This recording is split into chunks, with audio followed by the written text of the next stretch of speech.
जम्मू कश्मीर की नगरोटा और बडगाम में जो दोबारा से इलेक्शंस होने हैं उसको लेकर एक बड़ा अपडेट सामने आ रहा है। यहाँ पर बता दें कि हर कोई ये इंतजार कर रहा है कि आखिरकार कब जो है वो नगरोटा असेंबली सीट यहाँ से पहले बीजेपी से देवेंद्र सिंह राणा जी जो है भारी बहुमत से जीते थे और उसके बाद कहीं ना कहीं देवेंद्र सिंह राणा जी का जब निधन हो गया तो तब से ये सीट जो है वो खाली पड़ी हुई है। वहीं अगर हम बात करें कश्मीर के बडगाम असेंबली सीट की तो वहां पर जो है वो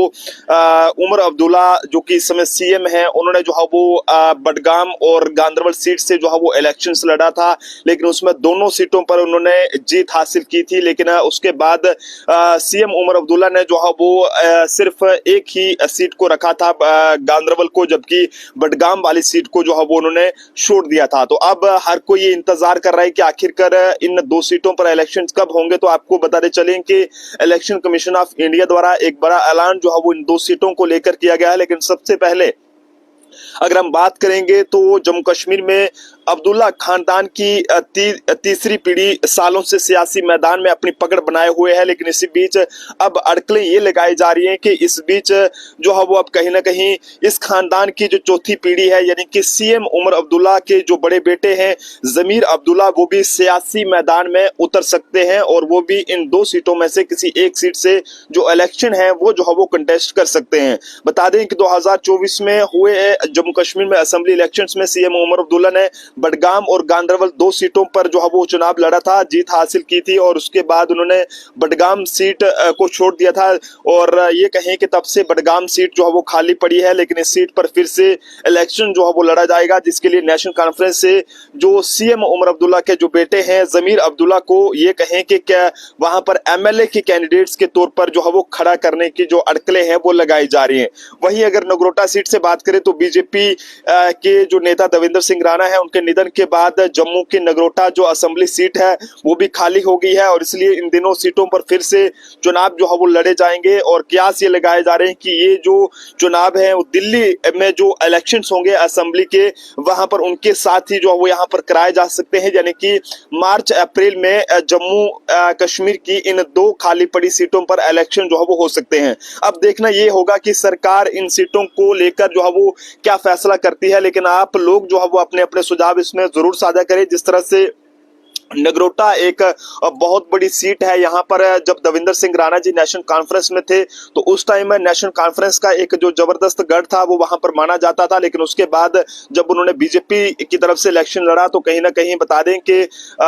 वहां पर काफी ज्यादा लोगों ने जो है उन्हें वोट डाले हैं। और अगर बडगाम की बात करें तो वहां पर भी जो नेशनल कॉन्फ्रेंस का गढ़ है वो काफी ज्यादा माना जा रहा है। और वहीं कई सारे जो नेता है वो इस समय नगरोटा और बडगाम सीट की ओर देख रहे हैं कि आखिरकार क्या वहां से वो इलेक्शन लड़ेंगे या फिर नहीं, ये सब कहना फिलहाल मुश्किल है। लेकिन बता दें कि फिलहाल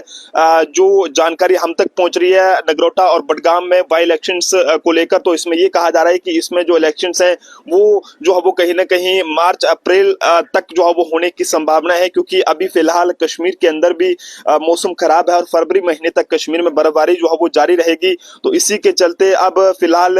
ये कहा जा रहा है कि मार्च अप्रैल तक जो है वो ये इलेक्शंस वहां पर जम्मू कश्मीर में होंगे। जो दो सीटें खाली पड़ी हैं और सर्दियों के मौसम के चलते खासतौर पर कश्मीर में अभी भी जो है वो फरवरी तक बर्फबारी होने की जो है वो आशंका है, जिसके बाद ही यहाँ पर बाई इलेक्शंस की जो तैयारी है वो की जा सकती है। नगरोटा असेंबली सीट पर जो है वो बीजेपी के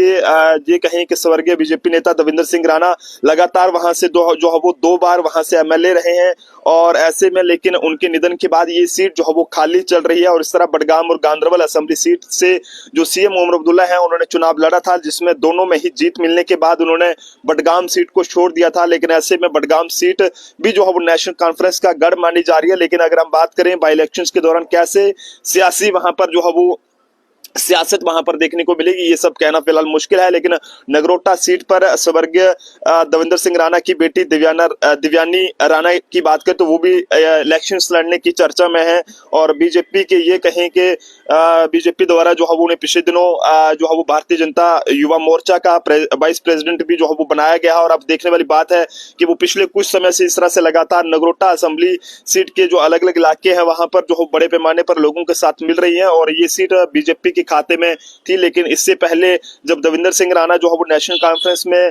थे, तो उस टाइम में ये नेशनल कॉन्फ्रेंस का एक बहुत बड़ा जो गढ़ था वो माना जाता था। तो जनता भी अपने अपने सुझाव जो है वो जरूर साझा करे कि आपको क्या लगता है कि नगरोटा से अगला एमएलए कौन हो सकता है और बीजेपी की तरफ से टिकट किसको दी जा सकती है, या फिर नेशनल कॉन्फ्रेंस कोई वहां पर अपना कैंडिडेट जो है वो खड़ा कर सकती है। जनता अपने अपने सुझाव जरूर साझा करे। देखते रहे जम्मू ट्रिब्यून। जय हिंद।